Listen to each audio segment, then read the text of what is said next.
Jadi kalau kita sudah sadar, ini resiko kebaikan, ini resiko keburukan, dan kita tahu akan wafat, akan dikuburkan, bagaimana cara persiapannya? Supaya nggak lalai tadi ya. Maka Al-Mumtahanah ayat ke-13. Ya ayyuhalladzina amanu la tatawallaw qauman ghadiballahu alaihim. Qad ya'isu kama ya'isal kuffara min apa? Ashabil kubur. Maka jangan banyak bergaul dengan orang-orang yang menjauhkan kita dari ridha Allah Subhanahu wa taala. Cari teman yang baik sekarang. Pertama, maaf, bikin kebaikan di rumah tangga dulu. Itu kan teman hidup. Ya. Awas, hati-hati. Kalau melihat istri kurang baik atau sebaliknya, jangan dihakimi, jangan difonisi. Justru Allah kirimkan antum itu untuk menebarkan kebaikan dan menyempurnakan kesemaan bersama. Jelas? Jadi sekarang yang dilakukan teman hidup dulu. Rubah jadi baik dulu. Anak-anak jadi baik dulu. Setelah itu cari tempat tinggal yang baik. Bergaul dengan orang baik. Antum yang kuliah cari teman yang baik. Antum yang kerja cari teman yang baik. Maaf. Kalau ada tawaran, kedudukan, hartanya berlipat. Tapi menjauhkan Anda dari Allah, ingat ini. Thumma amatahu fa'akbarah. Ingat saat ditawari itu Anda meninggal. Dikubur. Dan ingat ancamannya. Ingat pasalnya tuh. Ya, ingat suratnya. Paham? Nah, karena itu masukkan ayatnya, jangan sekali-kali menjadikan keadaan di sekitaran kita justru memperkuat datangnya ancaman Allah dan nestapa saat kembali ke alam kuburnya. Bahkan orang-orang yang tidak beriman pun, yang buruk pun, yang beriman tapi maksiat pun, itu sejatinya ketika temannya masuk ke kubur nggak mau ikut-ikutan. Makanya disindir oleh Allah. Hei, kamu ini sadar nggak sih? Orang yang mengajak kamu maksiat itu, lihat temannya meninggal pun, temannya wafat pun, dia nggak pengen ikut.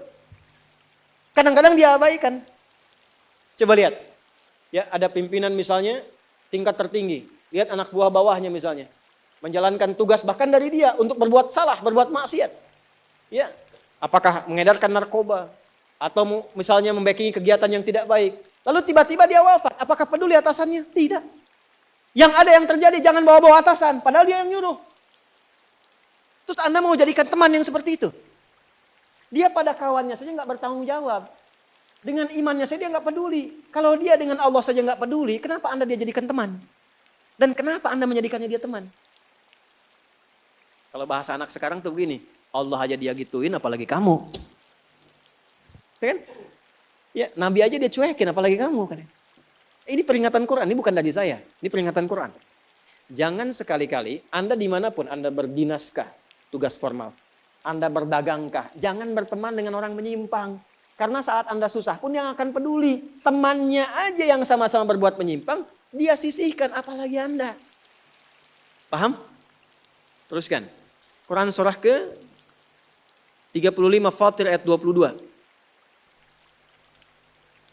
Wa ma yastawil ahya'u wal amwat. Innallaha yasma'u man yasha wa ma anta bimusmi'in man fil qubur. Kalau Anda masih belum sadar juga, kata Allah, hei, kamu ini masih hidup, masih punya harapan, masih punya bekal. Kalau sudah meninggal, nggak sama keadaan orang hidup dengan wafat. Mumpung kamu masih hidup, karena kalau sudah meninggal, temanmu yang meninggal pun kamu nggak bisa dengar suaranya. Cuma saya yang tahu keadaan di alam kubur. Karena saya tahu, kata Allah, dan saya punya Rahman dan Rahim, dengan sayang saya sampaikan kepadamu. Karena sayang saya.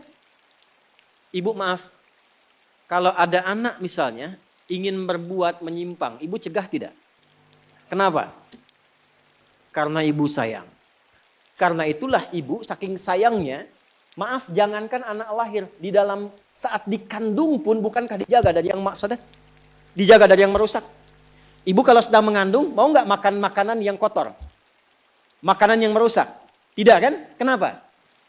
Karena sayang kepada bayi yang dikandung, janin yang terkandung. Di tempatnya pun disebut oleh Allah dengan rahim. Karena ada rahim, dijaga betul.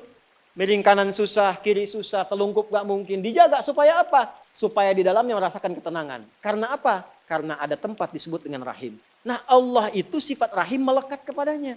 Karena sayang dengan kita diingatkan. Bahasa bebasnya gini. Karena saya sayang engkau dengan rahimku. Karena saya cinta kamu dengan rahmanku.